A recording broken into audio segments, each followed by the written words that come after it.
Felix, how good are you at being positive? Oh, that's kind of what I do, mate. I don't know if you noticed that, but yeah. Okay, can you lead this, mate? And can you just explain to everyone when we're recording this exactly? The brand new first episode of season 2 of The Fix. Yeah. And then if you can give it that positive spin, mate, that would be really good. Well, it's not amounted to what we thought it would, because we thought first episode of season 2 of Fulham Fix, maybe, you know, after the first home game, we'll beaten Brentford properly, and then we can just start it all from there. Mitro signed a contract extension. Mitro stayed, and we'll just crack on from there, like really positive. Yeah, man.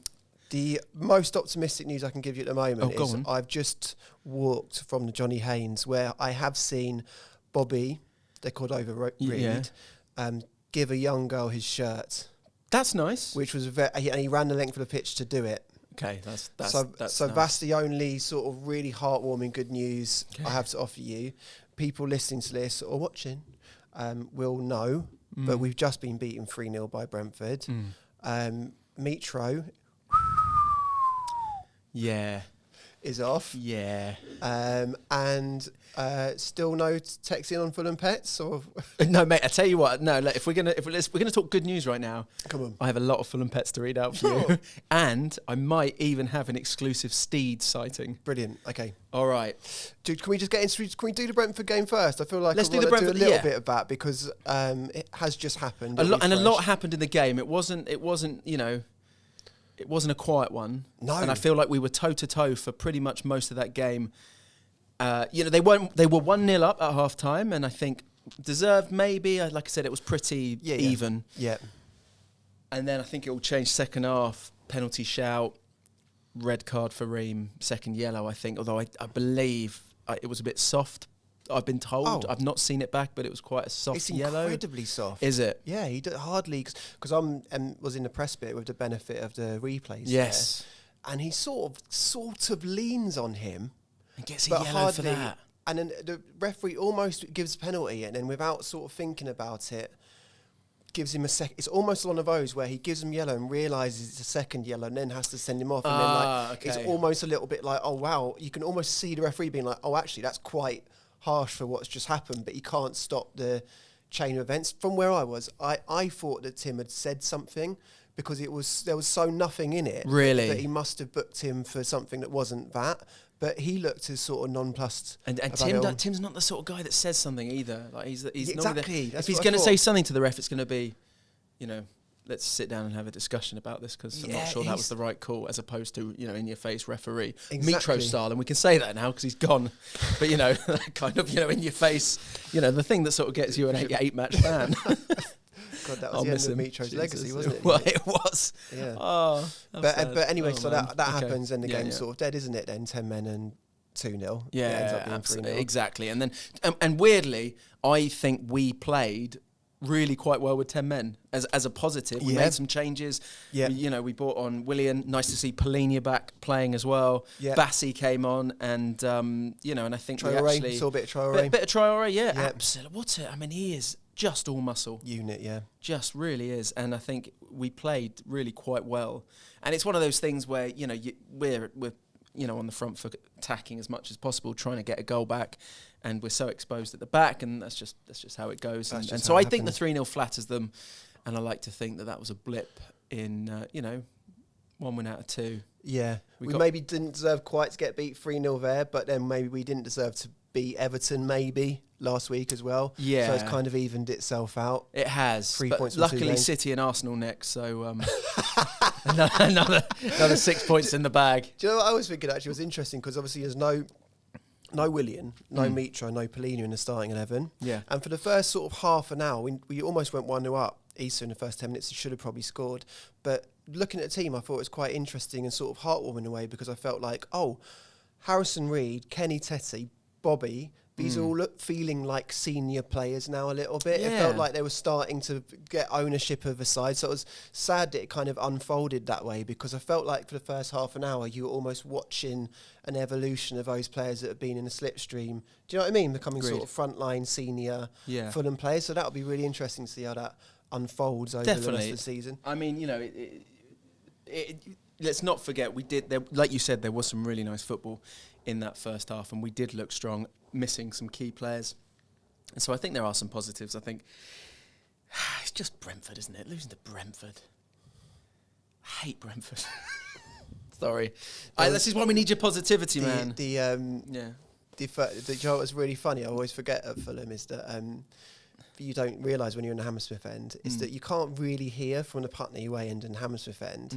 You can't really hear each other. No. So when you're in the middle, you really get a sense of both like sides singing your support and is this a library, but they can't hear the fact the other one's singing it. So they're all both living like alternate realities. Yeah, do you know what I mean? True. And it's always like lulls seem to happen at the same time, so they both think that the other side's being quiet. I've had this conversation with so many people that it's true. When you sit in the middle, you've got one side sort of saying, like you said, is this a library? But they're singing their hearts out the other side. Yeah, exactly. And you're like, it's just ironic that neither of them can hear each other. Yeah. Oh dear. Well, there we go. I mean, go on. I can give you one more positive. Oh, yeah, please. It was sort of a weird off-season, I thought, obviously, because we've had all the transfer stuff with Fulham and all those rumours, which have been a bit rubbish. And, are we losing everyone? Are we not losing everyone?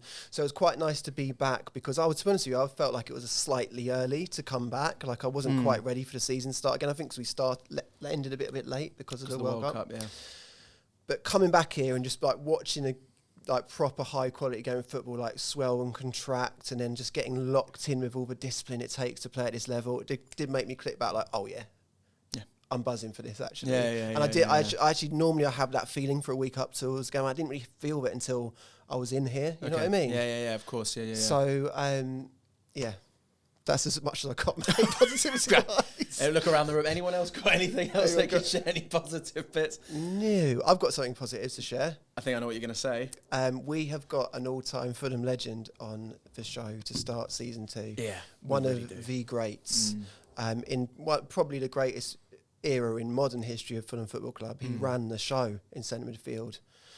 Do you want to tell everyone who it is? Can I? I'd love you to. Because I loved because it's Danny Murphy. Yeah. And I mean, it was such a good interview that we've decided to split it into 2 because we just kept going on and on in a really good way. And I think we probably, if it hadn't been such a hot day when we recorded it, and we were in such a tiny room with the air conditioning turned off, we probably could have gone on for another hour or so, I think. I think he would have given that time. Well, we sort of did. We stood afterwards, didn't we, talking for ages as well about everything internally at Fulham.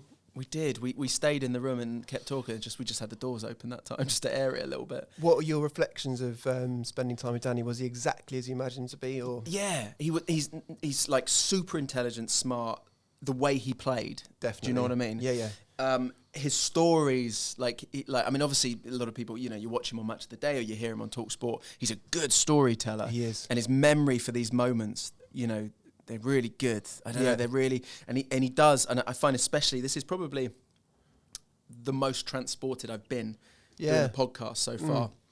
Taking us back to the Great Escape, to real little moments, like when he's talking about, the moment he decides to run up, in the Portsmouth game and things like that, and then talking about the fact, one of my favourite stories that I think is actually in part 2, but I'll tease it now, is when he talks about being, I think he's at the cottage balcony for the Juventus game with his mate, and he's just going, look, we'll go to the pub in a bit because we're 3-1 down, but we'll wait till kick-off. They go 4-1 down, and he's like, let's go pub, and his mates say, no, come on, let's stick around a little bit. We don't want to miss something good. And I just thinking about that. Everyone felt like that a bit, didn't they? Really? Well, yeah. Yeah, he was going through the same emotions as everybody else, but he didn't go to the pub. Amazing, really. But what about you? What sticks out for you? Well, it's interesting you say that, because the thing that really struck me from the conversation is the clarity of his memory of the back end of his entire career. So he will say to you, X year, even if it was at Charlton or Tottenham or Liverpool or at Fulham, he'll go, I had a really good run for 10 games. And then went off it a bit. He'll say things like that. You're like, wow, you can really chronologically remember everything that happened. And like you say, he with the Portsmouth header, he talks about having that intuitive, instinctive feeling of running into that area unmarked to win the header, which is amazing to feel like all of Fulham's history is dependent on Danny Murphy having that instinct to be like, hang on, I'm going to just make a last minute run here when no one's picking him up, which we do we do say maybe Sean Davis doesn't jump with him. But anyway, we should just save all of this so you can hear it firsthand, and we'll come out the other side, I'll tell you what, let's come back to the other side and make sure you stick around, because we might have some hashtag Fulham pets for you. It's Danny Murphy, the one and only. Danny Murphy, how are you? I'm good, thank you. Pleasure to be here. Thank you so much for joining us. You've got the right idea. Your shorts and a t-shirt. We're sitting here in a tiny, tiny studio with no aircon on a really hot day. Like already, it's only about 9 a.m. and it's like 20 degrees outside. I didn't prep that well. It's only because I was rushing on the school run this morning because I had my boy with me. Okay. And it was you just grab something really quickly. So I didn't really. It wasn't like I looked at the weather app and thought, I'm going to have to be... Well, if you're listening and not watching, Danny's in a white top, so in my mind, he looks like he's still playing for Fulham. And that was the... That's why he's chosen that outfit. Apart from the tyre around my belly. Oh, behave, mate. You still look like you could get in a kit and give it a good 90. Definitely. It looks the same as you... Well, I'll tell you a quick story. The last time I played, I was over at Wembley doing a bit for Club Wembley and joined in this kind of corporate day. And they said, "Oh, you don't have to play if you don't want to." I was like, "I'll play. It's Wembley. It's Wembley. I'll come on for whatever 20 minutes." So I went on, and after 10 minutes, the adrenaline gets going. I started getting a bit competitive. Some good players. Popped one round the corner, and had a shot. And as I had the shot, I struck it quite well. I just felt something in my thigh. I was like, "Pop, done." Oh. Nah, really? Yeah, that lasted about 3 months. So I thought, come on. Getting too old for this. Oh, so you don't play really at all anymore? Just golf. Right. Just go. Okay, that's fair enough. Anyway, that's the thing I've really appreciated about you, Danny, in your post-Fulham career. Obviously, I hear you all the time on the radio and talking on TV, and you always. It's very rare to have someone from a neutral position bring up love for Fulham. And I remember a World Cup, I think it was a couple of World Cups ago, but Clint Dempsey was playing for America, and you said, because America are wearing white and Clint Dempsey keeps getting the ball, I keep getting excited because I keep forgetting that he's not playing for Fulham. That's wicked. Do you remember that? Vaguely, I think it was probably the World Cup. They did really well, didn't they? Was it? I think we Brazil, drew maybe. Yeah. I can't. Maybe the one after. Clint was a wonderful guy. Luckily I caught up with him in Doha. He's doing the punditry now, and I tell you what, never thought Clint would be doing punditry. No. Never. Go and explain. Yeah. And do you know what? I actually did. I did an interview with him for a column that I do for the Mail on Sunday before the World Cup. It was, and I was trying to pin down these dates, and he went, "Well, I can't do." And he sent me this message saying, "Blocked out these 3 weeks," and I said, "I can't do these 3 weeks." I said, "Well, you're going away." He went, "I'm going hunting," and I was like, "What?" I think he was hunting elk in the forests of. Somewhere. Yeah. And I just thought, so Clint. Yeah. Really, so Clint. So American, very American. All American boy. But he's out there in he's hardcore. Right. Yeah, he's from Texas originally, but I always say about Clint, the best trainer I ever trained with in all the years. Really? Unbelievable. Wow, I never heard that before. Unbelievable. Really? Yeah. As in dedicated and... Just train like it was the last session he was ever going to play. Wow. Like if he was in your team, you win. That's so and the battles he used to have with Dixon, oh my God. Really? Dixon and Clint. I mean, because Dixon was so strong. Yeah. He used to get annoyed that Clint would bully everyone in training. So he deliberately put himself on the opposition team because he was the only one who could physically muscle Clint. But then Clint would get frustrated at Dixon and they'd always end up going, I was like, boys, do we have to do this every day? They would actually clash head to head. They'd be like, oh my word. But they had great respect for each other, but Clint couldn't let it go. Yeah. What, Europa season, that would have been in training? It just went on and on. I mean, not every day, but That passion, though. That's good to hear. Dixon and Clint. Because on the flip side, there are so many players that maybe like to coast training a little bit. You're like, we just get through training. Yeah, but that's why it's nice to hear that, because I was thinking about this yesterday. And that team, when I think of that team, the first thing I think of is how committed they were, how committed you all were. Like every week when you knew you were going to see them, you knew that people were going to throw themselves in front of the ball and it was going to have that sort of like real dedication in that side. Well, I think it's commitment and dedication tends to be words you use about a team after they've had good results. Yeah. So it's easy one to throw in. And I'm not belittling it because it's important. Yeah. But what's more important is organisation, discipline, tactical nous, and quality. They all come before that. Because if you've got none of those, you can run around, you can put a Fulham shirt on and run around and jump in front of the ball occasionally. Yeah. You look committed, but that's the truth of it. Yeah. But these words are thrown out, you were committed. It does us an injustice. Yeah. Because we weren't just committed. Yeah. We were super well disciplined. Yes, we had a senior team, which helped because all the lads were, they all had capacious minds. They could take on information, especially when Roy was drilling us and working with us. So we had more than that. We had good quality, as you know. And the team, it did evolve a little bit over that time. The team we had when we finished 7th, although the year or two after we didn't finish as high, the team got better, Yeah. But that group of players, in terms of, you talk about training, talk about some players cruising and all that, no, you couldn't. Never happened. No, because you had people like Andy Johnson. Sorry, I take that back. Andy Johnson. Bobby Zamora would cruise. And he wouldn't mind telling you that either. Yeah. But he was allowed because he was so good at for us. But AJ, Duffers mentality. That's a winning mentality. Yeah. Trained properly. Really? Clint, Demon, Dixon trained properly. Zoltan Gira. Yeah. I'm talking lads who wouldn't let your standards drop. Yeah. Mm-hmm. And I had a responsibility as well. I'd been through some good years and good and bad times actually, but I knew how important it was what we were doing on the training pitch. So a group of us would always pull people up. Yeah. If they came in and, younger lads or new signings, if they weren't at it, they'd get... So Aaron Hughes, forgot about Hughesy. Yeah. What Chris Baird. All of them. Yeah. Baird, he'd have the off day now and again. He'd throw his toys out if he wasn't playing, but still had a great attitude in terms of heart. Does that make it easy to captain? Easier. Yeah? Yeah. And I was lucky because I had lots of people wanting to do what I wanted to do, which is make us the best we could be, but also we've been around the block a bit and understood the importance. Probably one of the most important people in that was Schwartz. Okay. Schwartz's mentality was phenomenal. First in, last down.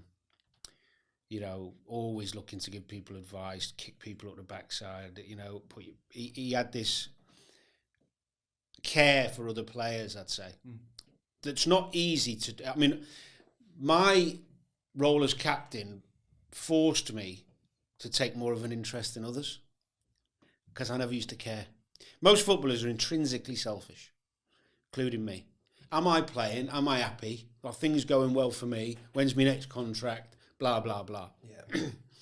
Somebody being left out of the team or dejected in the corner, show some resilience, get on with it, When you're captain, I had to start thinking a bit more broadly about how can I help him? Is he looking a bit, and lads started coming to me more. But Schwartz was also someone they went to as well. But yeah, lads would start coming to me more about, I'm feeling this way out, and I don't know whether to go and see the manager or what, and I'd say, sometimes I'd say no, sometimes I'd say, yeah, I think it's healthy, go and have a conversation, because it'll just build up, and you'll do something stupid in training or what. So yeah, we had a great group, in answer to your question. So was that the first time you captained the side at Fulham then? Yeah, I'd been captain on occasion before at Liverpool. At Liverpool, yeah. Yeah, but not for a period. But in terms of long-term project of building the side. Well, I was lucky in a way because I did have some experience because I roomed with Stevie G for 4 or 5 years when I was at Liverpool, and Stevie got given the captaincy from Sammy Ipia. They took it off Big Sam. Of course, yeah. And they give it Stevie at a young age, and sometimes Stevie he'd be like, I've got to do a players meeting later. Not looking forward to that because it wasn't natural to him. Yeah. So I said, we'll talk it through. What we're going to bring, what we're going to talk about. And so I, in the background, like a ghost, if you like, captain, started trying to with Stevie go. The best thing about it, funnily, I remember laughing. One of the best things about being a captain is you tend to get responsibility of the tickets. So it's I remember Stevie getting the captain. He was buzzing. It's Liverpool. It's his team. But he's like, we've got the tickets, got all the comps. I was like, yes. Same at Fulham, we get more of a say, with Mark Maunders. I was texting Mark yesterday, actually. So just not to assume any knowledge, because I don't know that, but when the captain literally has the tickets and they hand them out on the bus or whatever, you got 2 each, or to it kind of, what it means is normally, depending on the club, that's you great. get complimentaries, you can buy tickets as well, sure. But you get a certain amount of comps. A guest list. Depends if you're playing Liverpool, how many tickets, Man U, who wants what. Love it. But you'll get either 2 or 4, depending if it's home or away. Sure. And you've got lounge tickets as well, so the players' lounge. But then, of course, with a foreign influx of any team, there'll be certain lads who don't need the tickets, blah, blah, blah, blah, blah. So you'd go round and you'd give out the tickets and then there'd be a bit left. Yeah. And if you needed some extra, well, that'd be done straight away. So, that was one of the So when we went to Liverpool, you would have had more tickets to kind of because you knew people around there type thing. Yeah. Genuinely, did not know that would have been down to the captain. That's brilliant. Well, no, Mark, at Fulham it was a bit different. Maunders liked to take responsibility, but as captain, because we got on so well, he'd basically let me have what I want. Yeah. Do you know what? In the time I've been here, 10 years now nearly, and it's in the time I've been here, I've never heard anyone say anything other than just full on love and praise for Mark Maunders. I'm just saying that because you just bring up every player we have here that sits down, they talk about Mark. Well, it's a massively important job. Yeah. And we talk about success as a club. That comes from various places at a football club. You're looking at the players, the management, but one of our big successes was the medical team. That was where they spent the money rather than even in the transfer market. I think we had brilliant osteos, physios. Yeah. But Maunders was part of that team because he was a conduit, if you like, between everybody. Yeah. People used to go and rant to Maunders, knowing they could and they wouldn't get back. But he would also, if there was 3 or 4 players senior players, and we had a problem, and he would find a solution somehow by being good with his words. And ultimately, what Mark had, which many people had at the club when I was here, including the group of players we've already spoken about, was a real love for the club. Yeah. Mark's genuinely passionate about Fulham. Yeah. Now, I was up at the cottage recently doing another piece, actually. I can't even think what it was about now. I think it was about Marco Silva and the club's success, the season that's just gone. And Mark ended up talking to us about so many aspects of the club going back years, and his input and his knowledge of the club, and it was great. But he and many others are the reason we had the success we did, because there was a real togetherness. Yeah, I mean, it's easy to say togetherness after, but there was. Yeah, it was a real feeling of that. What were the circumstances of you? Because I'm a bit hazy on how and why you signed for Fulham. Because you're between Liverpool. You were at Charlton, weren't you? For a period so when I left Liverpool, I had a choice of Tottenham, Charlton, or Everton, and I only spoke to Charlton out of respect, really. Right. Curiosity. I had no intention of going there. Because you just won the triple. You'd done. No, it was a bit after that. A few years after. Yeah, it was a couple of years after that. That'd be silly to leave then. Wouldn't it? No, it was a few years after that, but Rafa came in and he didn't want me, made it clear, and that's life, that's fine.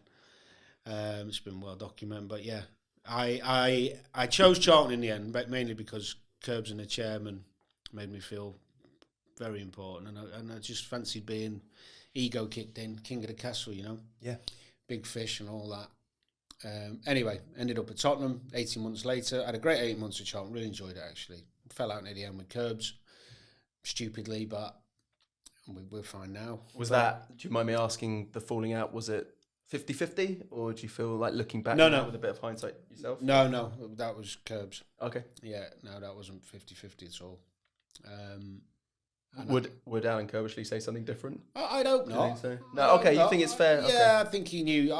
The thing is, I had loads of connections in football, and the brief overview on that story was that he was trying his best to do a deal to me. I don't think he got backed the way he should have by the owners, and we were doing quite well. Yeah, and we needed a refresh, and he wanted 2 players in from Newcastle, Shola Amiobi and Lee Bowyer, to bring back, and I was playing really well, and I was the only asset really.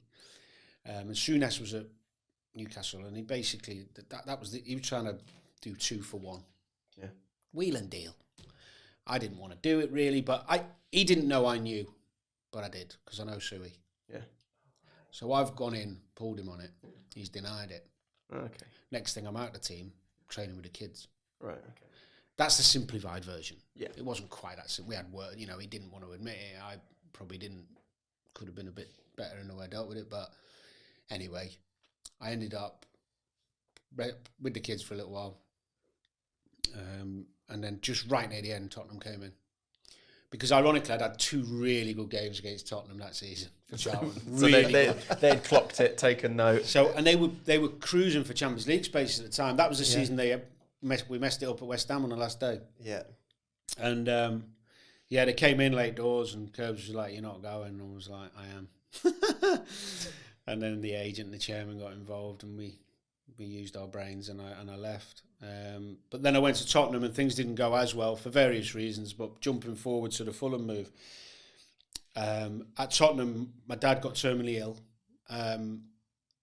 which, although there were spells at Tottenham where that wasn't going on, and I, Martin Yole, the manager at the time, could have played me more when he said he was going to, and then he didn't. Maybe I was a bit to blame as well in terms of maybe my application. I have to be honest about that. But then when my dad got really ill, nobody knew about it. I didn't really want anybody to know. And then he passed. Basically, for about 6 months, I was out of it. Sure.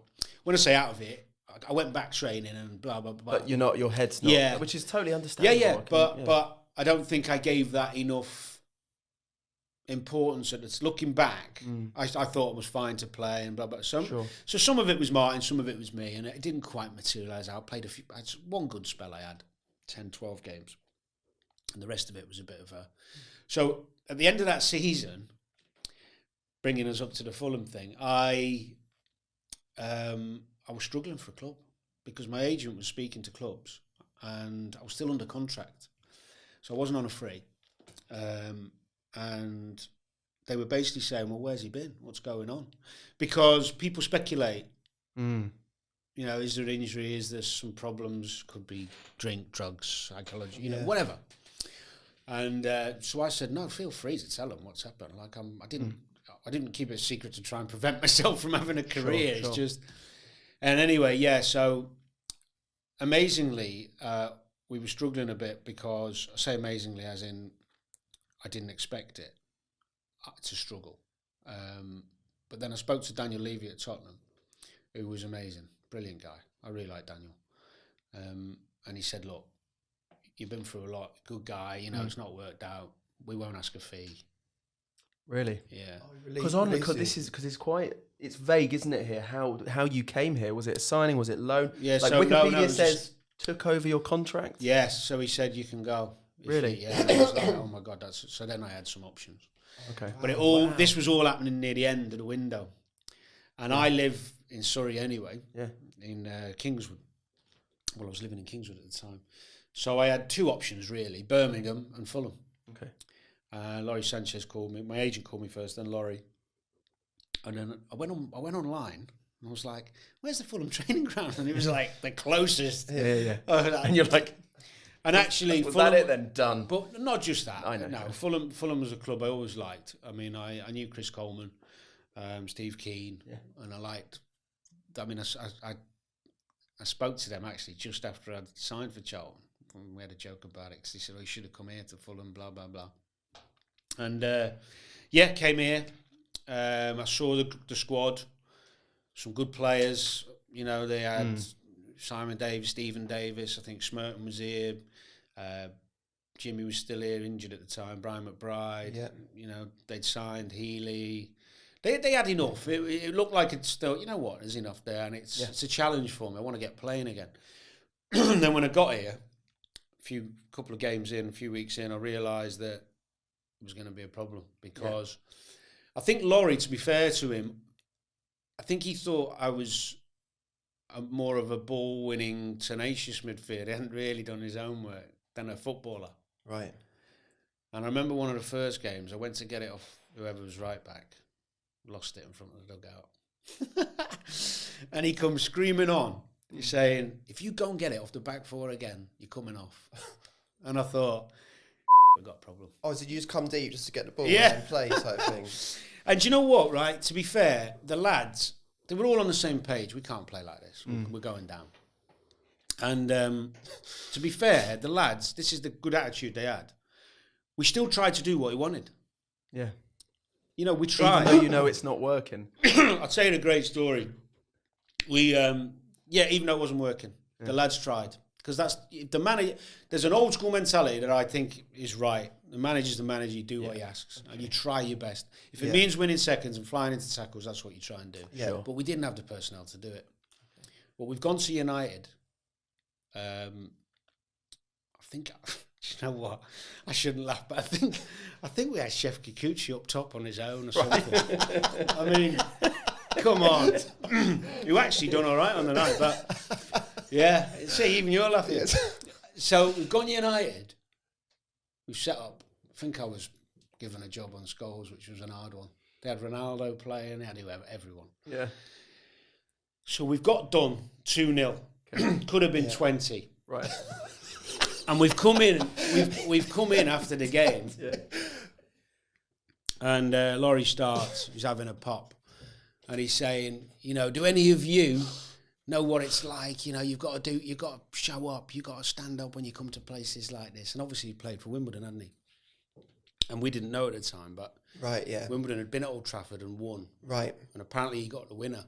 Or a deflected kind of. So he was projecting his pass. Well, we didn't know, but so at the time, so we go back to, so he's going, have any of you even ever come here and won a game? Have any of you even ever come here and scored? And I went, yeah, 3 times. A few times, yeah. The whole place was just like gone. In this midst of this relegation, we're just like, what is he on about? So I couldn't help it. Yeah. I just put my hand up like I was in school. I was like, 3 times, 3 wins, 3 goals. Yeah. And he went, oh, there's always one, isn't there? I was like, lads. Anyway, on a more serious note. So the point he was making is I've won here and none of you have. You don't have the mentality that I have. Yeah. You know, and even little Terry Gibson is one of his assistants behind was you could see. I just thought I couldn't help. I had to bury him, but he was all right, Lawrie. He just had the wrong mentality for what we had. But yeah, they moved him on, which was a difficult one because any manager guy, you know, I was here in the morning. He got told, and it's not a nice thing. But Roy came in and things changed. And this is it. This is where, for a lot of Fulham fans, like some of the best moments of our, you know, lives, I think, as Fulham fans start to happen. Well, it's a crazy and you're such a big part of that. It's a crazy few years actually, where so much happens from that point that you just described until the end of Roy's reign, and it's only actually 2 and a bit seasons, really. Yeah. When you say it like that, the amount of life packed into that. You think of what was achieved in that. From the Great Escape, we'll start with the Great Escape now, if that's cool. Like your thoughts on that, because I mean, I remember watching Match of the Day at the time because you know we needed we needed to win the last like 4 or 5 games to do it. Yeah, and I'm like, you know, every time we did it, and the next week we did it, and I remember Lineker saying once, they couldn't, could they? Mm-hmm. They couldn't, and it just got more and more exciting. The City, we start with the City game because that felt like the unachievable. We were 2-0 down at half time, needed to win that. Tell us your memories of that game. Well, one of the reasons I think we stayed up was because we were down really. Yeah. Before even the City, we didn't think we had a chance. Yeah. So we played quite free, and we had some good players, and we were like, right. And Roy had already given us a shape. Encourage us to play a bit more, hard to beat, dig in, and then we'll just grow in a bit of confidence once we get a few results, and that's what happened. But we go to City knowing that we've got a win, really. I mean, it wasn't what City are now, but they had some good players. Sven was manager. Sven, yeah. And we end up 2-0 down after playing reasonably well first half, made some good chances. So we've come in half-time, and on the way in, one of the Sky guys said, oh, you're down at the moment. I think at half time we were down. Yeah. It's like, oh, thanks for that. And so I've gone in. I'm quite calm at the time, so I just didn't really feel the need to be anything else. And some of the lads are arguing. A few throws. I remember Simon Davis throwing his boot, and he didn't really show passion, emotion that much, but it was all going off a little bit. The lads were fuming. And then Roy come in, as he did, a couple of minutes after. Sit down. Boys, it's fine. You're playing well. Like, don't panic. You're playing all right. If you get the next goal, we've got a chance. I was thinking, we are doing all right, but I expected a bit more. You know, you. Right, you're coming off. No, things are all right. Because he sees it from afar. You know, you're in it. You don't. So that's exactly what. I think Kamara came on. I think he brought him on second half, unless he started. I think he came on. And he made a difference. But, yeah, we just kept playing. But after that win was probably the time, I've spoken about this a lot, but in the change room after that was the first time that everyone looked round and went, do you know what? We got half a chance here. Because we looked at fixtures, we got a chance. And there was a buzz, first little buzz. Because any wins before that, it was just like, oh, we've won, you know, we've still got something. Yeah, but that one, and the way it was dramatic last minute. Yeah. It was so dramatic. Yeah. Your assist, wasn't it, as well? Yeah. Which I remember more than the penalty. But hey, you still scored it. Well, you know. Let's do the penalty first, because you missed the penalty, didn't you? It's a rebound. Yeah, Joe Hart got in my head. First time it's happened with keeper. Did he do it in a particular way, or? Well, I don't know if you've seen Joe Hart over the years. He does it a lot. Starts screaming at pens before you take it. Same as normal, is it? I know where you blah blah go and blah blah blah. I'm like, oh, here we go. Does he? I've been watching, so I like to go to keeper's left. I thought, is he bluffing? Double bluff. I was overthinking, and I never overthink pens. But it was such an important one. And you go the other way. You go. Well, but when I've looked it back, the run up means I can't go any other way. Because you stutter. It's just too. What I did, and I remember lots of my penalties in my career and how I felt when I was taking them, and I used to be really calm. And that one, I forced myself to be too calm. Right. Yeah. I was nervous because of what it meant to get back in the game, but I actually tried to stop myself letting the nerves get, which is a good. Sometimes the nerves are good. Yeah. It means you're more focused and precise in what you're doing. Yeah. And I actually got really. I just casually, no. Anyway, he pushed it back out, thankfully, but it was a pen. And he got in my head. I remember seeing him do the same Stevie G in the semi-final of a League Cup, I think it was, or FA Cup. No, Joe Hart, yeah. Joe Hart giving Stevie loads, and then Stevie scored. Yeah. Ran up to him and give it him. And they were England teammates at the time. Yeah. You know, so he used to do it a lot, but I've got no problem with it. No, it's part of the game, isn't it? Yeah, I've got no problem with it. Fair play to him. He got right in me head and he nearly won the battle. But yeah, we won the game. And actually, the rest if you watch the footage back of that, people are weeping in the away end, the Fulham away end. Yeah. It's so dramatic. I was actually watching that from a dressing room in Liverpool. But the actual, it's so visceral, the moment. Yeah. And you're saying that the players believed it just had that feeling from that point on that it was going to happen. I mean, don't know if from inside the dressing room it felt like that. It did. I mean, it's hard to remember exact feelings over a period of weeks, about those years ago. But that was a massive moment. I've got to say that a lot of people I've heard talk about The Great Escape a lot, and Roy deserves the most credit. But the biggest influence on our escape was Jimmy.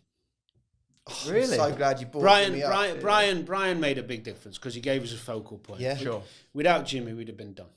Because he scored a lot of free kicks. Actually, there was a Villa scored free a couple. kick. Blackburn. Yeah, Blackburn. But it wasn't the free. It wasn't that. It was the upbeat positivity. Yeah. The energy, the humour. Never mind the quality on the pitch. Because Jim had a way of playing on the pitch free from pressure. And he had belief in what he was doing. And he gave me belief. And we bounced off each other. So good. What a pairing. Yeah, Jimmy was... Yeah, Jimmy was the biggest reason we stayed up. Really? I've never heard anyone say that. That's so fascinating. No, and because he left the season after, halfway through, it's forgotten his role in that. And if you watched the last 10 games, 90 minutes of all of them, he was outstanding. Yeah. Outstanding. I think he gets an England call up at around the same time as well. No, it was later. Just a little bit later. Yeah, a little bit. But I've talked about this before, but I don't know if you've heard it. He used to have a thing, right? So as the games become more important, Jimmy doesn't change what he is and who he is, irrelevant of whether you need to win this to stay up, or whether it's a League Cup game at Grimsby. Yeah. And we used to have a bit of music before the games. Okay. And Jimmy used to do a thing before every game where someone would give someone the wink because they knew what it always triggered Jimmy. And it was Michael Jackson, Billie Jean, bam, boom, turn it up. Yeah. Jimmy, middle of the dressing room, pull his shorts up. Honestly, do just dance for us for about 2 minutes. Do the moonwalk. It didn't matter how tight attention. You know, it was just, and that was Jim.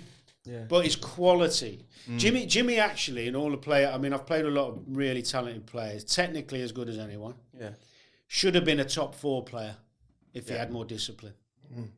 Didn't have discipline in terms of his, you know, how to play a formation, play for the team. It was just, he was too free. Yeah, that's why I left in the end. But Jimmy was a massive reason. But going back, the escape, obviously the home game against Birmingham, ironically. Yeah. I remember Alex McLeish saying to me, "You should have been here." Said you wouldn't be going down. No, I didn't say that. I should have. We beat them at home. 2-0, I think it was in the end. Nevlin got the Nevlin scored a lot of vital goals. Yeah, good player. Yeah, good really. sub. But I think Brian got the first, didn't he? Was it from Jimmy's ball again, I think? Yeah. And then we ended up having to win the last day, which everyone knows, down at Portsmouth. Mm-hmm. And the weird thing for me with that one, which again, recycling the story, but I only knew I was going to play late the night before because of my daughter was in hospital. Oh, right. She's only a baby. Oh, I didn't know that. I didn't know that. No, so how old was she at the time? Sorry if you don't mind me asking. Are we talking newborn at this stage, or? She was but she wasn't one. She was baby, yeah. And again, don't have to go into detail. Was she very sick? Is this something that? Well, the problem was we didn't know. So on the Friday, the game was on the Sunday. Yeah. And on the Friday, Friday evening, she'd gone limp, and it was horrible. We rushed in, and they couldn't tell us what we didn't know. So Saturday I didn't train, and then spoke to Roy, good as gold. I bet, yeah. Just like, dude, come on, do what you got to do. Yeah. Don't worry about the game.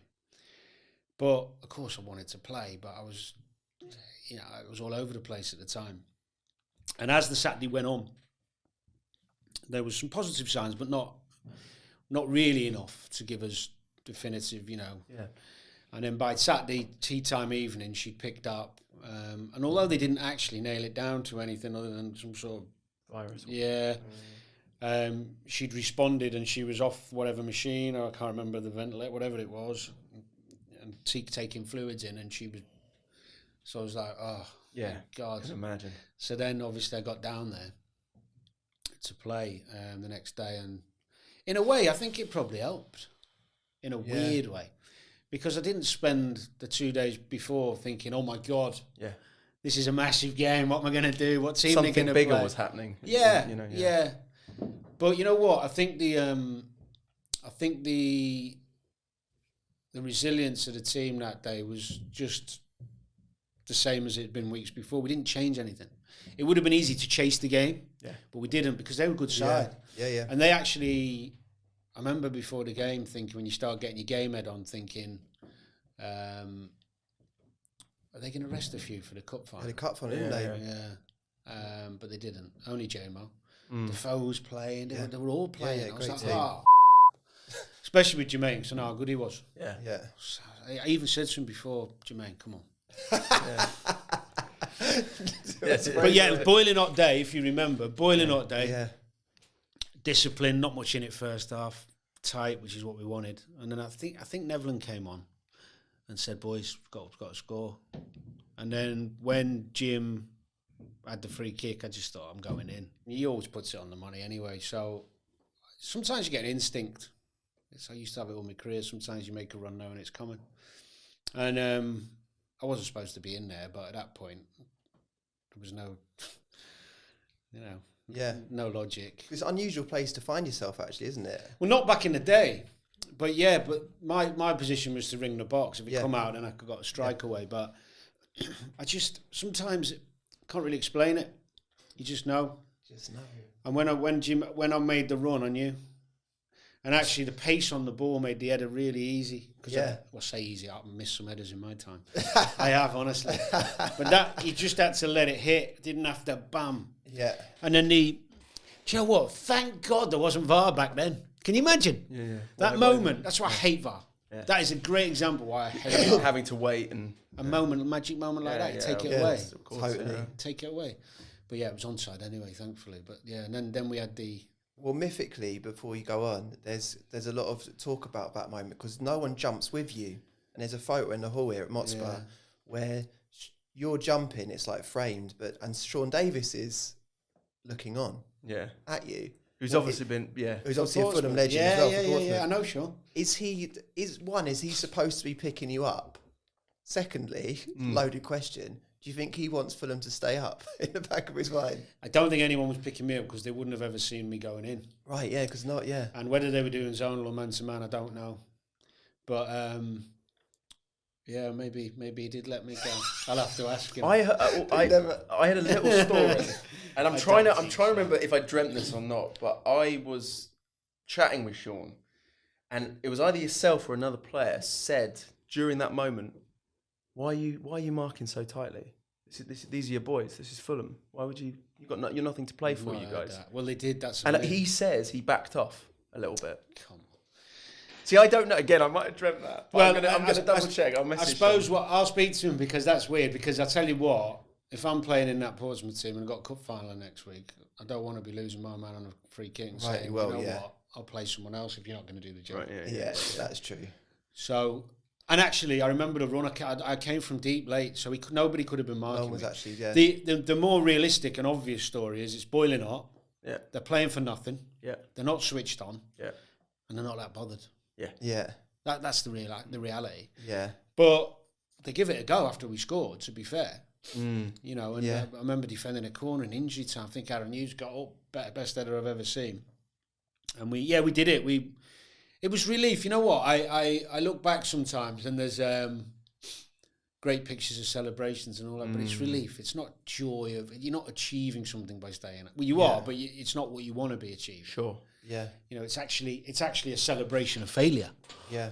Isn't it, really? Yeah. Because that's the winning mentality in you. Yeah. Because for us, it's a celebration of achieving almost the impossible at that point. The one thing I came from humble beginnings at Crewe where, Christ, we used to take your own training kit home, your own boots home. Yeah.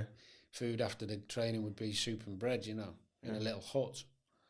So I didn't walk into a Liverpool lifestyle in terms of football. So one thing building up to that last game and even the last few weeks of that season, the reality kicked into me because here at Fulham, what was very unusual is the close proximity of all the different people who were employed here at the training ground, for example. Interesting. You know, I hadn't had that anywhere before. So you actually get to know lots of different people at the club. Then you get to know the people at the ground, or the steward, whoever it may be, or everybody. Seem to know everybody. And I started realising that a lot of people were going to be affected if we'd gone down.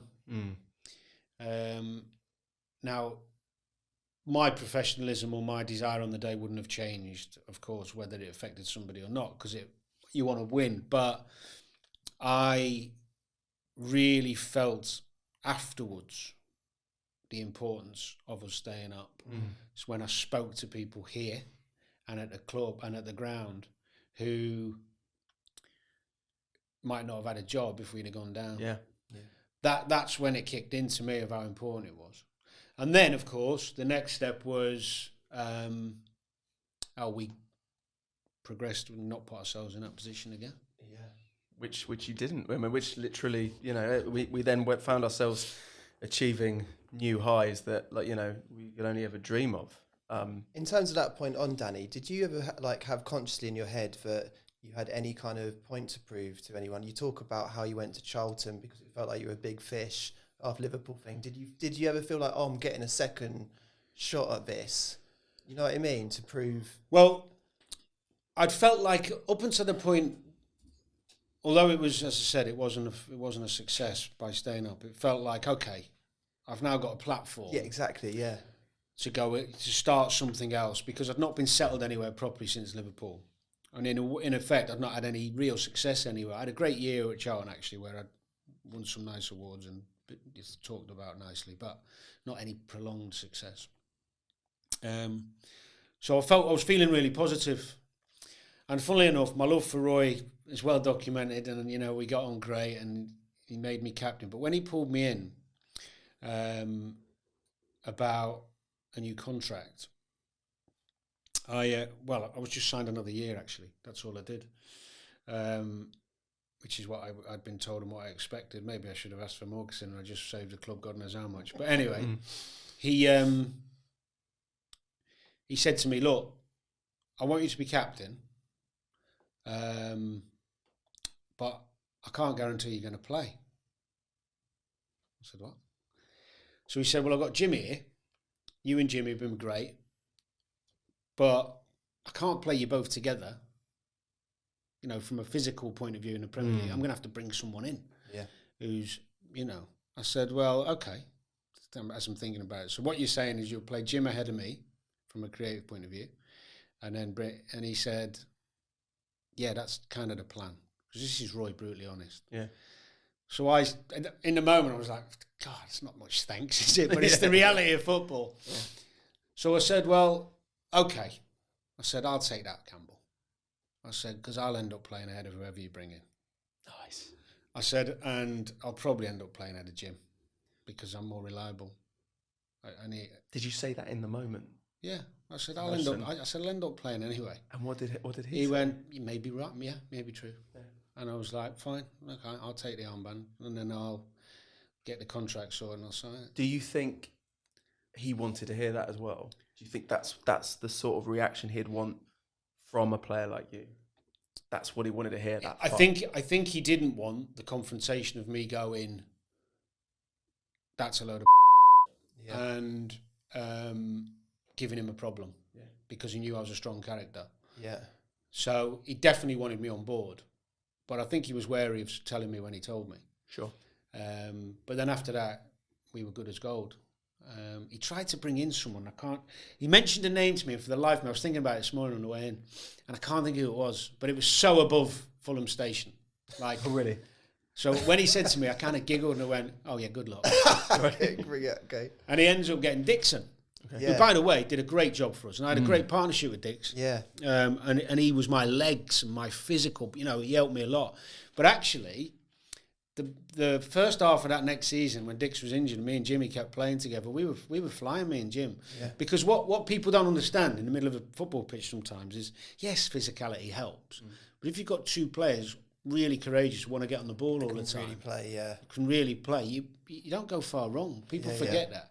And Jim was fit. Yeah. He wasn't strong on the ball, but he could get about. Yeah. So we actually me and Jim had a brilliant partnership on and off the pitch for a while. Yeah. And then obviously Dixon came in and Jimmy left because of his lack of discipline and not wanting to do what Roy wanted. But he went to Hull, didn't he? And he deserved a payday. He had a couple of injuries and he was getting weighed in. And Roy and him didn't get on because of different philosophies of football, which is fine.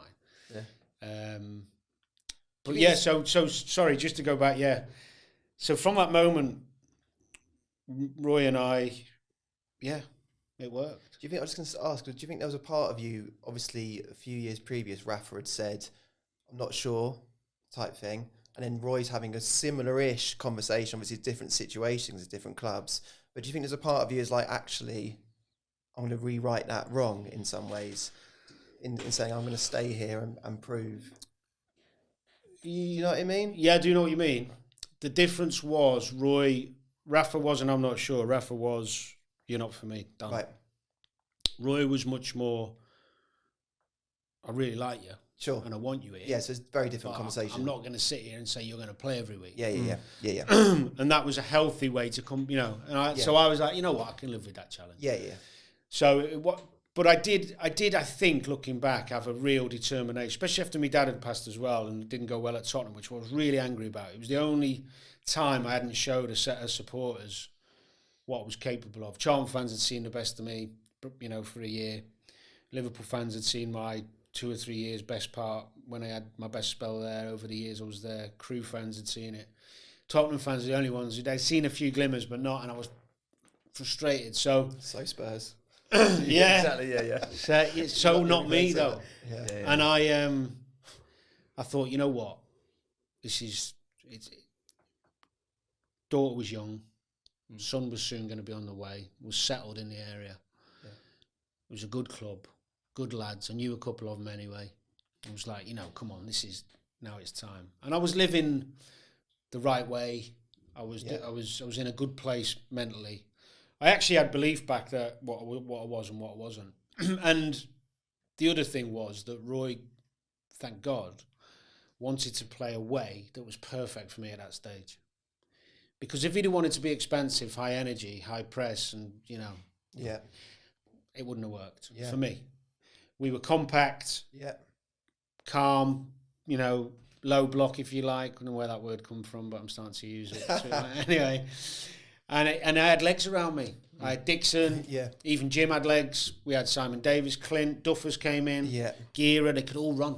Energy, all energy, and I was just kind of like putting the bits together. So I became really comfortable in what I could and couldn't do. So perfect, actually, isn't it? It was such a perfect setup. You sort of marshalling it. I remember it so well. Well, the best thing, the most pivotal time in that period, of course, other than the goal staying up, was what Roy did in the transfer market that summer.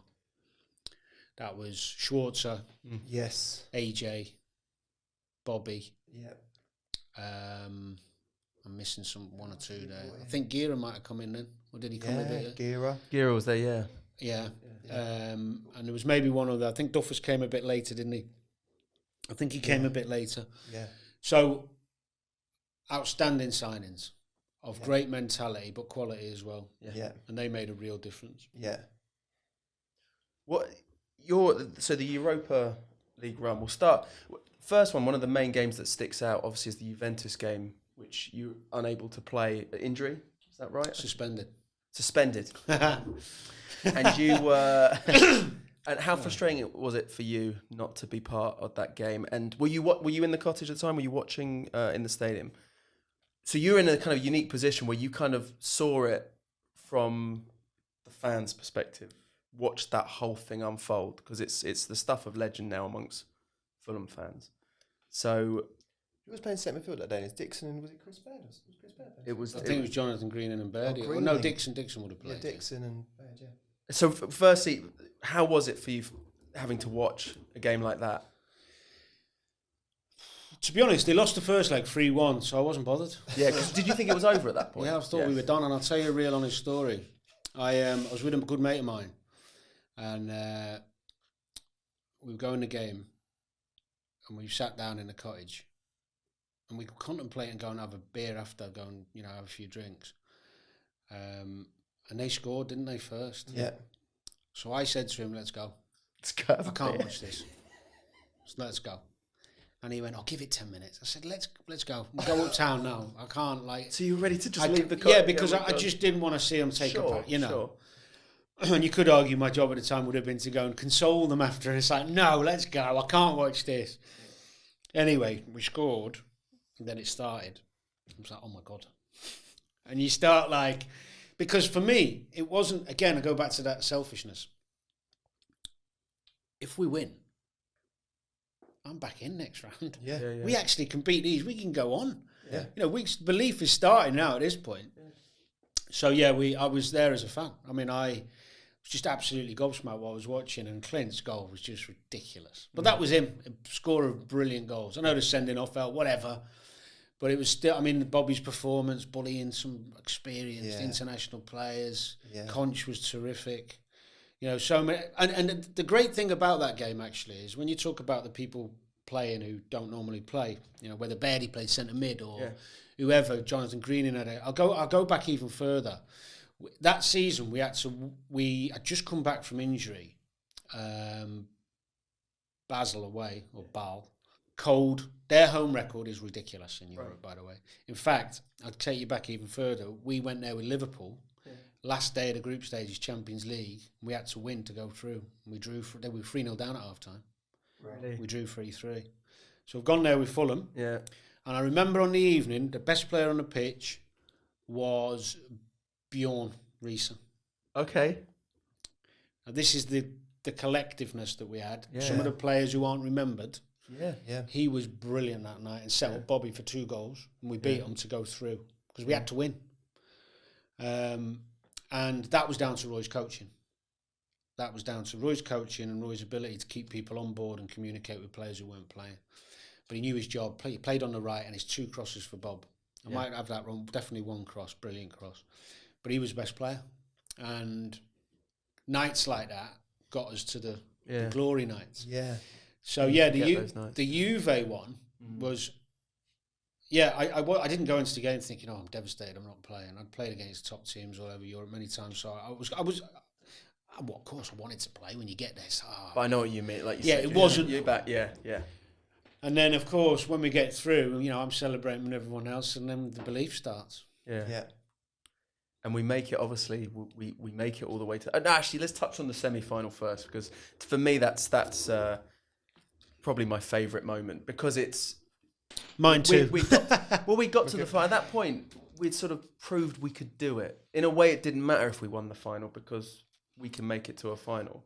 Well, for me, that's how... And I think before, you had said something before the game that, getting to the final would be the biggest achievement in this club's history. And I agree with that. It's almost like winning it at that point, we'd made it to the final, I think there was a couple of things about the semi-final. One, would it in my short spell, I say short, 4 or 5 years, whatever it was the most amazing I'd ever seen the Cottage. Yeah. It was just incredible. Atmosphere. Unbelievable. Yeah. Was that what reminded us of Stand Up You Still Believe, which I'd forgotten about. Yeah, well, they sang it. Yeah, what a beautiful thing. But the fact we came back from a goal down as well, which is amazing to think, And funnily enough, he ended up at Fulham, didn't he? The lad who scored the wonder goal. He did, yeah. Petric. Yeah. And the quality we showed to win that game in the second half, in a way, I agree with you. It put us...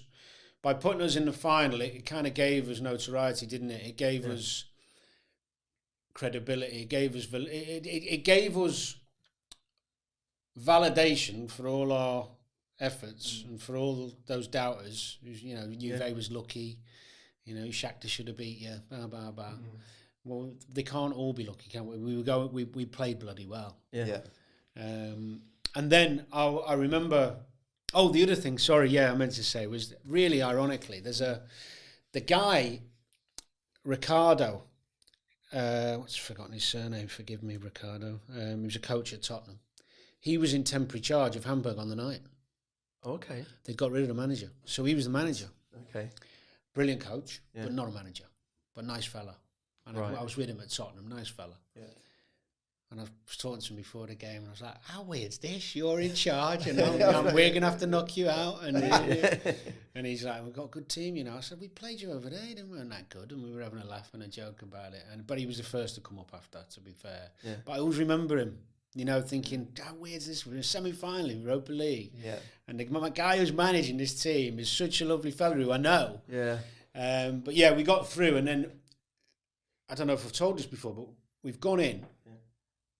And the lads are just buzzing. And Liverpool are playing Atletico Madrid in the other semi. It's gone to extra time. Yeah. And no one cares in the dressing room. Sure. I'm in one of the side rooms where someone's got it on a... And all I'm thinking is, please, God, let Atletico beat Liverpool. Yeah. Because I just don't know how... I don't think, although we lost to Atletico harshly, and it wasn't, could have gone either way. It wasn't the best game. I still believe it had gone to pens, we'd have won with Schwartz. I mean, they had their hair, for God's sake. We know what he's like on pens. But I'm watching Liverpool, and I'm thinking, I know that if we get Liverpool in the final, it's going to be, it's like climbing Everest when you play Liverpool. Yeah. Because the whole of Hamburg will be Liverpool. Yeah. Whole stadium would be Liverpool. Yeah. And they've got players like Gerrard. Yeah. Who just... And they're so experienced in this sort of competition. So experienced. And don't lose many finals, Liverpool. I know they have more recently lost a couple, but I know what it's like. Yeah. I remember I played in, four finals for them. And it just becomes a home game. Yeah, interesting. And I was thinking, oh my God, we've got no chance. We might have had a chance, but less chance. I think our record against them at that point was so poor. There's an amazing thing in that just reminded me about Arteta in the documentary where he's saying the only time in his career where he felt things were happening too quickly, that it was like almost like underwater, was at Anfield, and Liverpool just has that knack of like things just get out of hand like for no reason. So really? Yeah. Well, at Anfield especially, but I know what it's like for Liverpool to play with Liverpool in a final, and how intimidating it can be for the opposition, because you would not. It don't matter who they play against; they'll have more fans in the stadium. Yeah, don't matter anybody. Anybody. Yeah. Anywhere in the world, even. Yeah. And the players have got a big game mentality. They've done it, been there, you know. Yeah. So then, I didn't really realise how good some of the Atletico players were, you know, like Aguero and what, you know, kind of thinking, I want to play them, but actually, they're pretty good as well. Yeah. Diego Forlan up in that Forlan, yeah. So I felt like this wave of relief come over me that we didn't have to face. Maybe personal thing as well, you know. That would have been monumental. Yeah. So we drew. Yeah, we got Atletico, and actually before the whole build up. I mean, I was fortunate because I'd had build ups to finals before, and I was quite calm, and part of me just felt it was meant to be. I didn't feel like too nervous really. Bit nervy on the day because it's a big game. Normal nerves for me. I could sense some of the lads were nervous. Yeah. But they gave us respect. They didn't come after us really, and we didn't go after them because that's not what we did. But I still think to this day, and I've only watched the game once, and the first time I watched it back was about 3 or 4 months ago. Really? Yeah. What was the reason for that, watching it back? Because it was the most disappointing moment in my life, for football life. Really? Yeah, and I've been so lucky. I've had some good ones. Yeah, you know, I have. And I remember when we lost, and not even so much, you know, could I have done this different, could I have done that different, because football, you know, it is what it is. But I remember feeling like devastated, not thinking about how well we'd done together, none of that, just feeling this failure and disappointment and sadness overwhelm me. And I couldn't let it in, because I knew so many of the lads who were devastated around me hadn't had the highs I'd had, and this was their one chance. So I was having to try and suppress my devastation, and I was captain. I mean, I've won finals, but not as captain. Yeah. And this was a big deal. You know, Liverpool expected to win finals, but you can't pick and choose, can you? Yeah. So I was kind of like, I just wanted to curl up in a ball and like weep. And I was looking around and going, I can't. And then, so I was trying to help some of the other lads, and I say help, that's the wrong word, console. Yeah. And I remember them going up. To lift the trophy. I didn't watch, just turned away. Yeah. So then You're right, mate. I'm not even joking. No, it felt that hard bad. To hear this stuff. So that's why I haven't watched it, in answer to your question. And I knew what had happened when I watched it. It's exactly what I did. Started like, that pass is on there. Go and get it. Yeah. You know, do this, do that. But you can't. You can't. And I think sometimes you have to just kind of let it go. Yeah. And watching it back, I did feel one thing that came to me, especially as it went on. There was a moment actually next to time where the lad Garcia, I think it was Garcia, captain. He said to me, pens. And I was like, pens. Oh, really? Yeah, because we were knackered. They were done as well. It wasn't an end-to-end game. It was scrappy. The goal came from nothing. It's an own goal in the end, wasn't it, really? It came off Breda's leg. It went so slowly. What was my point then? So you both almost decided Pens is going kind of, really. innit? Kind of. Yeah. But what he was saying was, you know, don't be just running everywhere. Let's just... And... and I looked at the extra time when I watched it a couple of months ago, and I thought to myself, do you know what? One player we had fit, we'd have won, Andy Johnson. Oh, okay. Because he's running ragged a little bit. They weren't slow at the back, but they were tired. And one little ball over, you know, an Andy Johnson type. And we didn't... Bobby played injured. Clint had, had the window fall out in the semi and his wrist was all... do you remember that one? God, yeah. You know, he came on and wasn't with it because he'd had the fallout and he was fuming he wasn't playing. Yeah. AJ was injured. I still believe to this day, if AJ was playing or even off the bench, we'd have beat them. But... Do you remember, I've got a small memory of it, but just flashed into my head. At extra time, Bobby's come off at half time, but he takes you to one side and he's like staring at you, like eyeballing you. Really? Yeah, from 2 inches away from your face, and he's just going, come on. He's like holding you in your shoulders, saying, come on. He's trying to put energy into you. Do you remember that at all? No. No, you remember, it's weird. You're talking about big games, you remember specific things. Yeah. I remember feeling, I felt all right actually. Yeah, I got some cramp in the second half of extra time, which I was concerned about because one of the problems was if you get cramp on the edge of the box or when you're tracking someone, so I was thinking, do I come off here? We've got pens coming. So I was trying to break through that last moment. Do you remember your ball through to Zoltan Gira, but it's just beyond him? No. You don't remember it? I don't. We need to set this up now because we were chatting with Zolly. I did see it. Yeah. There was a few times in the game where I wanted to volley the telly. But you know the one that gets me the most? I had a free kick late in normal time. Yeah. It was quite a way out, but it was to the left, and I fancied it. And I tried to go over the wall. So it was on the left-hand side. I tried to go over the wall to De Gea's right. It ended up hitting someone on the wall, somewhere quite high up, which always means you've put it in a decent area. Yeah. And looking back now, because I saw him step, I should have gone the other way. Well, just dinked it, kind of like... Not dinked it, but I'd have had to whip it hard. But keeper's side, because he was gone. And you know, like little moments like that, because I remember standing over the board thinking, do I go keeper's side, do I go over? And I was But you know what? I spoke to loads of players over the years who've played in finals some never watch it back. Some watch it back and go, I can't believe I did that, or I didn't do that. It must be one of the most painful things to have to do. I mean, as fans, I've never been able to watch it back. I haven't watched it. You've never watched it back. It's so hard to... I wouldn't. I mean, it must be such a thing to have to do, like to watch back something you've lost, and then, you know, especially so. I can imagine watching it back as a footballer to go, right, what can I work on for next season? You know, if we get in it again.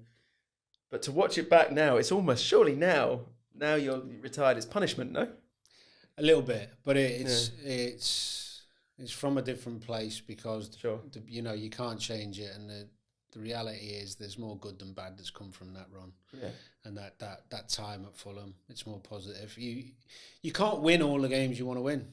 Yeah. So I won't be watching it again, let's put it Did it flash through your heads watching West Ham win the conference? Yeah. Over last week? It did, actually. It really hurt me a little bit, actually, seeing that happen to West Ham. Thinking what a big deal that would have been. Yeah. I think it's amazing for them, those players and those supporters, to have that memory. Yeah. And the reason I say that is because of my Fulham memories. Yeah. I mean, they won't look back later and think, who did we play in the build-up? But there is something to be said for winning something again, you know, of course. We beat Juve, Shakhtar, you know, teams, unbelievable teams, and had amazing experiences. And they've had amazing experiences, but I don't know. Yeah. I don't know whether it's still a good achievement, isn't it? Yeah. It just doesn't feel quite as... I know what you're getting at. Yeah. You mentioned Clint Dempsey. What happened there? Like, was that a week before the final or something? No, that was semi-final. So Bobby had a constant problem with his Achilles, I think it was, for weeks, months, towards the end of the season. And he basically ruled himself out at a semi, home to Hamburg. And Clint was playing, and we did the team shape, and Clint was in, playing up front, because we had no AJ either. So I think it was Clint and Zoltan. And on the day, Bobby called, I think, the manager or Mick Kelly and said, I think I can play and give it a go. So when we got to the ground to meet up, so when we got to the ground to meet up, I didn't really know what was going on. Yeah. Because maybe I could have helped in a way, but I just remember hearing that Bobby's got half a chance. So I thought, I wonder what he's going to do. The gaffer, whether he put him on a bench or... The next thing, Clint comes out the side door of gone. Right, gone. And in the cottage, in the changing room, I should say. I don't know if you went in there when they had the like, do you know, like the frosted thick glass? Yes, yeah. Not something you like could a smash. partition style thing, wasn't it? Big in the corner where Clint sat, and he just went up to it and hit it with the. It was, and next thing, his thumb, his finger, and his tendon are hanging out. Oh. And I'm just like, oh God, what is happening here? And I felt his pain. Yeah. Felt his pain. I mean, I wouldn't have punched the window, but I would have been fuming. But that's a proper head's gone moment, isn't it? Head had gone. Next thing, so then you've got. Well, he's definitely not playing now, is he? Well, he went on the bench somehow. Really? Yeah, the doctor stitched it all up and put something on it. And unbelievable work from the medical team. But yeah, he went on the bench. Do you know what? I can't remember if he came on. I think he might have. Yeah, I think he came on. But that's him. That's him. But that stayed with him for a while, that one. But yeah. Wow. But that shows the passion of the man. I loved that though. Yeah. I know it's discipline. You know, you want to behave, but you don't get success. Clint got his success by having that mentality. Yeah. Does that resonate with the current Fulham team for you? Because we talked about it a few times this year with players in this current team, where there's an element of not accepting that Fulham's at a certain level. You know what I mean? In terms of the things you want to achieve, like going to United. You know what happened with Mitro in that split second of madness. There was something about that was reassuring from a Fulham's perspective, and almost like kind of nostalgic of you guys, where it was like we just actually won't accept coming here and being Fulham and rolling over. You know what I mean? Yeah, I think the mentality of the group looks really good. I always think that's got to start with the manager. And then the type of players you bring in. But there's a real good group at the moment. When I watch Fulham play, there's a real desire in their play. I mean, of course, I'll go back to what I said before. Quality first, desire second. Some people don't believe in that, but it's true. I think they've got a real nice blend of real tenacity and athleticism with a good plan. Because you can't just have that. The variation in the game's good, Fulham. Really good. I think he does that really well. He's learned a lot, Marcus Silva. You know, they don't play the same way all the time. Yeah. But the quality they've got. Signings have all fitted in. There doesn't seem to be too many egos in the team, if any. Mitrovic maybe on occasion can throw his toys out, spit his dummy out. But generally, I mean, Pallion has been a sensation. I think Pereira has been a breath of fresh air with his energy and his... talk about press. So good at it. And even some of the lads who've been at the club a while have, if you look at Ream, unbelievable. The improvement in him, discipline, knowing what he is and what he isn't. Obviously, the shape and the tactical plan helps that. But how do we how do we keep what we've got, that togetherness, that mentality, that hunger to be better and improve while keeping that? Because you don't want to bring in the wrong types to take away that. And that's always every club's got that problem who's had success. But what a season! I think it's probably. Do you know what? I'll be really honest with you. I mean, this may sound. I go back again, third time. Selfishness, right? That selfish ego, which you can't get rid of when you're a footballer. Honestly, I try, but I can't. Even after playing, they lost on the last day. Am I right? Yes, United. Yeah. Yeah. Now that meant. They stayed a point behind our best total. It's on his face as he says it. So who was the better team? That's the question. Yeah. I tell you what, it'd be funny, isn't it, if you had our average team. I wonder where you were going to go with that. And I'm like, he remembers. Best ever finish, still our team. Yeah. Amazing. And do you know what? When you do punditry and all that and you get, like someone like Shearer, who's a mate of mine, great guy, and he'll go, I'm really pleased that he's not Harry Kane's scored another 4. What does he say when the cameras are off? Yeah, right. He's like, please go to Munich. Get him to Madrid. Yeah. And he'd tell you that himself because you don't. Of course, you appreciate greatness, and if Fulham had got 68 points this season or whatever, 57 or whatever, you'd be going, oh my God, what a team. But ultimately, you're not better than us, are you? That's it. No. There you go. Final question before Danny's got to run. Yeah, go on. If you are centre mid in an all-time Fulham team, who is playing alongside you? Polinia, Dembele, who you obviously played with. You played with Moose for a bit, didn't you? Oh, we haven't talked about Moose. We haven't talked about Moose. Would it be Jimmy Bullard? Would it be... Who else? Give me some other names here. Lee Clark. Yes. What other centre midfielders? Papa Bouba Diop. Do you know what? It's a funny one. Boa Morte. No, you don't need to play anyone else. I mean, Moose is the best. Yeah. Moose is the best. But if you were saying depends, there'd be two factors. One, who was we playing against? You know, in a one-off game, who are you playing against? Or are you saying, do you want him for the season? Because Musa is just an incredible footballer. Incredible footballer. But in a one-off game we had to win, I'd have Jimmy. Really? Interesting. I'd have Jimmy. Okay. Just because he makes... Jimmy makes things happen. Yeah. And Jimmy doesn't ever falter under pressure. Free kicks, pens, corners, mentality. Just if it was playing a final, if it was playing Atletico again tomorrow and you said you could have one of them, I'd have Jim. Really? But that's amazing to hear. But if you said who the one next to me for the season, give me Moose, because he's the best defensive midfielder I wanted. Well, yeah, probably the best, because he's not creative enough, Moose, for the talent he had. No. Yeah, I know he came as a left-footed right winger. Yeah. Do you ever remember his performance against QPR, 6-0? I don't even. Was that? No, I don't even remember that. Go on. Have a look. 6-0 QPR at home. You remember when was it Tarat went to the bus stop at half time? Oh, Musa played right wing. Right. He came as a left-footed right wing. That's right. I think we even played him up front. No, it was a 10. Sparky played him as a 10, Mark Hughes. And then he ended up dropping into midfield with me. Right. And that's his position. Because he doesn't score and make enough goals. No. Yeah. But everything else, I mean, every Tottenham player you've ever heard speak about him says the best they've played with. Yeah. And he is. Every time I have to do my best ever, I've done one recently actually. Best 11 you ever played with, he's in. Okay. He's that good. Wow. But in a one-off game... What, you'd have him over Gerrard in centre midfield? No, with Gerrard. Okay.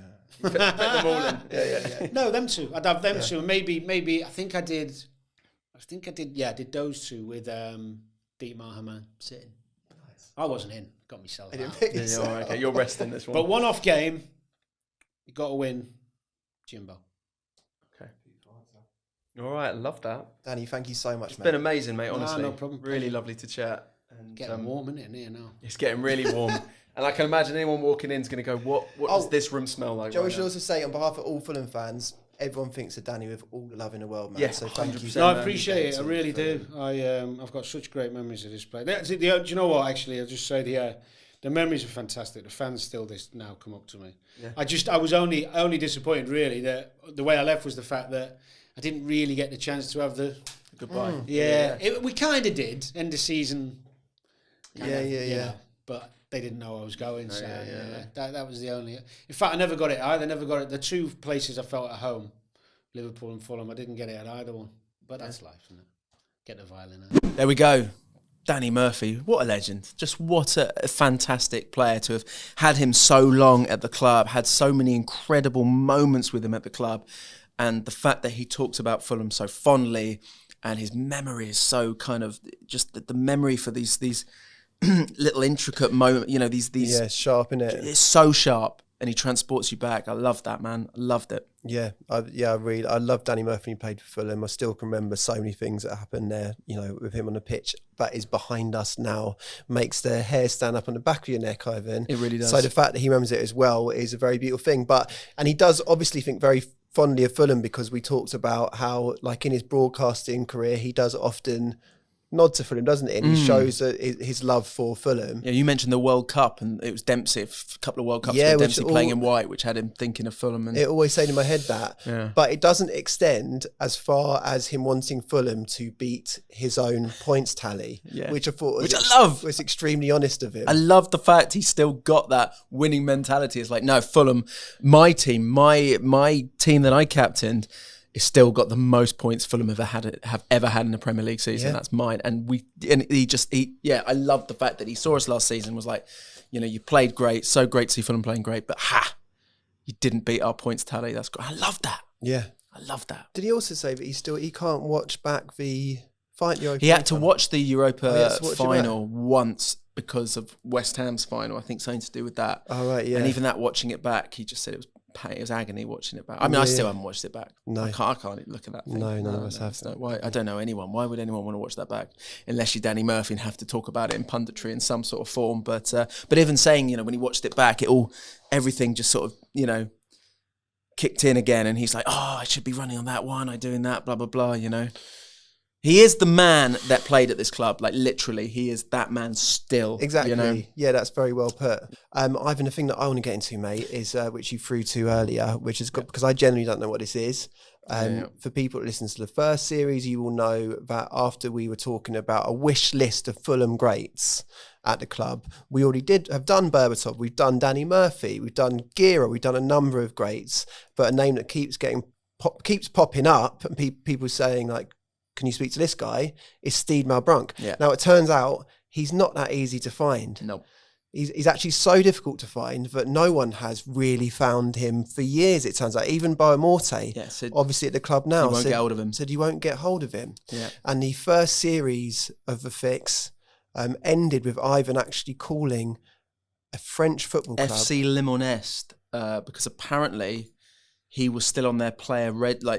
Right. And fourth tier French club. Yeah. Right, and it sounds suspicious because we had a tip-off basically. Yeah. And it sounds suspiciously like the receptionist or whoever it is has picked up the phone and Steed Malbrunck is actually sat next to the receptionist and they've gone, do you want to speak to Fulham Football Club? And then they've decided he's not around. Steed's gone, tell him I'm not here. So in French. So the search goes on. You've had another lead. Listen, all right. Now, it's been for us, we've had a relaxing off period, you know, a couple of months, summertime, putting our feet up. There's been some detective work going on. Okay. Lance Phillips has been in touch with me privately on Instagram to say I was in Disneyland Paris with the family. Right. Walking around the studios with my son, and I came face to face with the big man, Steed. I said, hello, explained that we were Fulham fans. He looked totally uninterested. And in fact, looked at me like I was dirt. Oh. Bit awkward. I just said, great to see you and have a nice day. Still makes me feel awkward to this day. The only problem I have with this is the sort of problem we have. This sighting was way back in 2011. So there has been a good 12 years since, and I don't think he'll still be there. That's not the most recent sighting, surely. I'm just telling you what's come into my, you know, like, it's come in privately to my Instagram account. Yeah. I had to share it with you because I thought, you know, maybe he's working at Disneyland Paris. Wait a sec. Have we checked that? Maybe we should ring Disneyland Paris and say, is Steed Malbrunck there still? When did Steed retire? Did he retire 2010, something like that? Well, he was still playing. Yeah, I think a lot later because he was still playing for fourth tier Limonest apparently last season. Right. Okay. So that isn't the most recent sighting we've had of him, but we do know that. Listen, it's the best lead we've got right now, mate. Yeah, it's true. So what are you suggesting? We go to Disneyland Paris?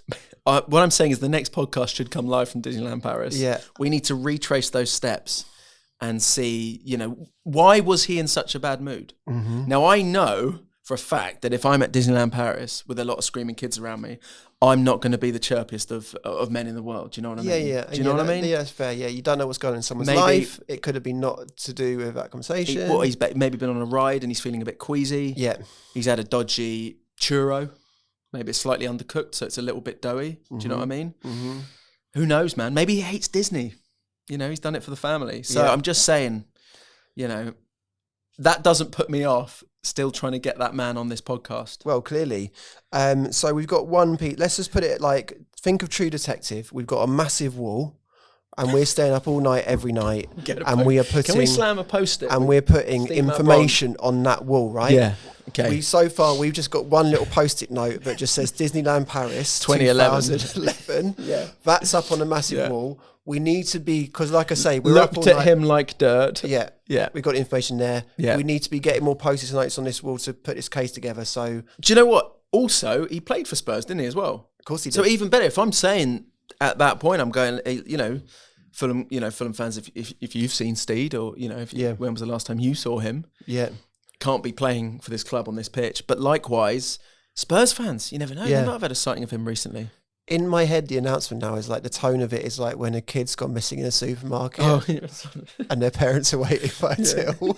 Like, you're saying, any Fulham or Spurs can the fans, parents of Steed Malbronk please come to security?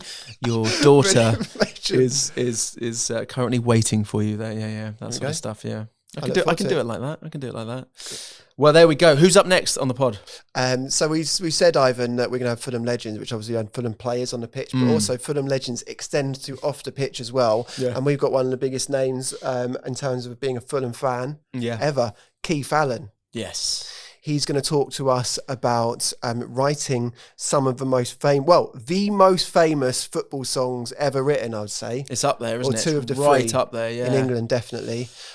Being a lifelong Fulham supporter, he brings in photos of him down the years. With Lily Allen as like a 14-year-old. With his daughter, but Lily, with just Fulham shirt with all like the Fulham players and stuff. And you're like, and then reveals that she now supports Chelsea or something. Oh.